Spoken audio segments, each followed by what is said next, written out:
નાથ। અને એટલા માટે આપણે ત્યાં કહેવામાં આવે કે જ્યારે મહાપ્રભુજી નિત્ય લીલામાં પધારી રહ્યા હતા અને ત્યારે પ્રશ્ન કર્યો વૈષ્ણવે કે જયરાજ આપ પ્રગટ સ્વરૂપે ભૂતલ પર ન બિરાજતા હો તો આપનો અનુભવ અમને કેમ થાય, આપનો સાક્ષાત અનુભવ અમને કઈ રીતે થાય? ત્યારે મહાપ્રભુજીએ આજ્ઞા કરી કે આ 6 સ્વરૂપે ભૂતલ પર સદાય પ્રગટ સ્વરૂપે બિરાજીશ અને આ 6 માંથી એકનો પણ જીવ આશ્રય કરશે તો એને સાક્ષાત મારો અનુભવ થશે।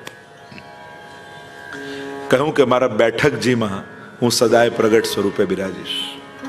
અને આજે આપણો બધાનો અનુભવ, જ્યારે કોઈ પણ મહાપ્રભુજીના બેઠકજીમાં જઈએ અને ત્યાં પ્રવેશ કરતા જ એવી શાંતિ લાગે, એમ લાગે કે આજે પણ મહાપ્રભુજી ત્યાં બિરાજમાન થઈ અને ભાગવતજીનું પારાયણ કરી રહ્યા છે। અને ધ્યાનથી બેસશો, સર્વોત્તમજીનો પાઠ કરીને સન્મુખ બેસશો તો મહાપ્રભુજી એક એક શ્લોકો બોલતા હોય ને સંભળાશે। બેઠકજીમાં ખાલી દોડા દોડ નહીં કરવી, બસ ઝારી ભરી લો, ઝારી ભરી લો, ઝારી ભરી લો ના। શ્રી મહાપ્રભુજી ત્યાં પારાયણ કરી રહ્યા છે, એમને વિક્ષેપ ન પડે એવી સાવધાની રાખવી। જો આપણે ત્યાં અમુક ભંગ એ અપરાધ કયા છે, એકાંત ભંગ, ભોજન ભંગ, ભજન ભંગ, તો આ બધા ભંગ નહીં કરવા। ત્યાં મહાપ્રભુજી ગામની બહાર રહપ્રિય, મહાપ્રભુજીને એકાંત પ્રિય છે અને એટલા માટે બેઠકજીમાં જાઓ ત્યારે સાવધાની રાખજો કે મહાપ્રભુજીનો એકાંત ભંગ ન કરી દઈએ। બને ત્યારે બેઠકજીમાં જાઓ તો બને એટલું મૌન રાખો, બોલવું નહીં। મહાપ્રભુજીને બહુ અવાજ નથી ગમતો, મહાપ્રભુજીને એકાંત ગમે છે અને એટલા માટે મહાપ્રભુજી એટલે નગરની બહાર તલાવ હોય, વૃક્ષ હોય ત્યાં જ પ્રાય બેઠકજી છે। એટલે બહુ સાવધાની રાખવી। મહાપ્રભુજી જ્યારે સ્વયં ભાગવતજીનું અહર્નિશ ત્યાં પારાયણ કરી રહ્યા હોય તો ત્યાં આપણાથી કોઈ લૌકિક શબ્દનો ઉચ્ચાર ન થાય। અને એમાં પણ મહાપ્રભુજીના ચોતરાજીની નિકટ તમે હો ત્યારે ઝારી ભરવાની ઉતાવળમાં ક્યાંક મહાપ્રભુને શ્રમ ના આપી દો, એની સાવધાની રાખવી। કારણ કે ત્યાં એટલું મહત્વનું, પુષ્ટિ માર્ગમાં કઈ ધરવું ભરવું આ બધું બહુ મહત્વનું નથી, મહત્વનું છે તત્સુખ। જેની સન્મુખ ગયા છો એને જો સુખ આપીને આવો તો માનજો કે સેવા કરી, પણ એને શ્રમ કે વિક્ષેપ કાપો તો એ સેવા ન કહેવાય। એ પછી ભલે આરોગાઈને યા ઝારી ભરીને ગમે તે વિધિ વિધાન કર્યા બધું બરાબર, સુખ આપ્યું કે નહીં મહત્વનું એ છે।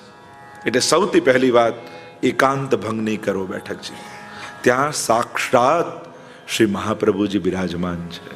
આ મહાપ્રભુજીના વચનો છે, મારા બેઠકજી એ મારું સ્વરૂપ છે। આ 84 કુંજોનો ભાવ છે આપણે ત્યાં, તો શ્રી વલ્લભની કુંજો છે। બીજું સ્વરૂપ કહ્યું, મારા ગ્રંથોમાં હું બિરાજું છું। એટલે નિત્ય વૈષ્ણવે એક મહાપ્રભુજી રચિત પાઠ અવશ્ય કરવો। આ મહાપ્રભુજીના ગ્રંથોનો આશ્રય છે। રોજ બહુ ઉતાવળ હોય તો ચતુશ્લોકી કરી લો, 4 શ્લોક તો થાય ને, પણ મહાપ્રભુની વાણીનો આશ્રય તો કર્યો ને। કારણ કે મહાપ્રભુજીની વાણી પણ વલ્લભ રૂપ છે, એ ગ્રંથો પણ શ્રી વલ્લભ રૂપ છે અને એટલા માટે સાવધાન રહેવું નિત્ય। એટલે જ તો આપણે ત્યાં જયારે સ્તોત્ર પૂરો થાય, પાઠ પૂરો થાય, ઇતિ શ્રીમદ વલ્લભાચાર્ય વિરચિતમ યમનાષ્ટોક સ્તોત્ર સંપૂર્ણમ એ બોલીએ ત્યારે પૂરું થાય એમ કહીએ છીએ।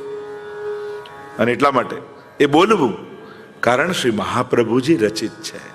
એમાં પ્રધાનતા શું છે? વદતિ વલ્લભ શ્રી હરે, વદતિ વલ્લભ, સાક્ષાત પ્રભુના મુખારવિંદ રૂપ મહાપ્રભુજી છે અને એ કહી રહ્યા છે, મહત્તા એની છે। ત્રીજું સ્વરૂપ કહ્યું, માલાજીમાં મારું સ્વરૂપ છે। ચોથું કહ્યું, મારા પાદુકાજીમાં મારું સ્વરૂપ છે। શ્યામદાસ સુથાર પર કેવી કૃપા કરી મહાપ્રભુજી, એવી આસક્તિ વલ્લભના સ્વરૂપમાં થઈ હતી, જોયા વગર ન રહી ન શકે અને એટલા માટે પાદુકાજી પધરાવી દીધા। આજે ઘણી જગ્યાએ પાદુકાજી એ વલ્લભનું સ્વરૂપ છે। ગુસાઈજીના, મહાપ્રભુજીના, ગોકુલનાથજીના પાદુકાજી બિરાજતા હોય છે। ચોથું કહ્યું, મારા હસ્તાક્ષરમાં મારું સ્વરૂપ છે। પાંચમું, એમ 6 સ્વરૂપની જે ચર્ચા છે એમાં છઠ્ઠું સ્વરૂપ કહ્યું, મારા વંશમાં હું બિરાજમાન છું. વલ્લભના વંશમાં વલ્લભ બિરાજમાન છે. અને એટલા માટે જ્યારે વલ્લભ માનીને વંદન કરો છો ત્યારે એ આશીર્વાદ પછી અમારા નથી લાગતા, પછી અમારા માધ્યમથી મહાપ્રભુજી જ તમને આશીર્વાદ આપે છે. પછી એવો જ ભાવ રાખો. સાધારણ લૌકિક દ્રષ્ટિએ જોઈએ આપણને લાગે કે જેમ મનુષ્ય જેવું મનુષ્ય સ્વરૂપ છે. જેમ કોઈ દુકાનમાં તમે જાઓ ને કોઈ મારી પાસે કાગળનો ટુકડો છે, એના બદલામાં તું મને શું આપીશ? કાગળના ટુકડા બદલામાં કઈ ના મળે. પણ તમે 1000ની નોટ કાઢીને આપો, પછી કે અચ્છા આ કાગળ, અને ગવર્મેન્ટનો 1000નો સિક્કો એના ઉપર જુએ તો 1000માં જે આવે એ બધું આપે. એમ જ કેવલ લૌકિક દેહથી જોશો તો સાધારણ વ્યક્તિ લાગશે, પણ મહાપ્રભુજીએ મારેલો સિક્કો જોશો કે સ્વવંશે સ્થાપિતા અશેષ સ્વમહાત્મ્ય સ્મયાપહ, તો જે ફળ મહાપ્રભુજી આપી શકે છે એ જ એમનો વંશ પણ આપી શકે છે. કારણ શ્રી મહાપ્રભુજીનો આ સિક્કો જુઓ છો તમે, શ્રી વલ્લભને રૂપ તમે જુઓ છો.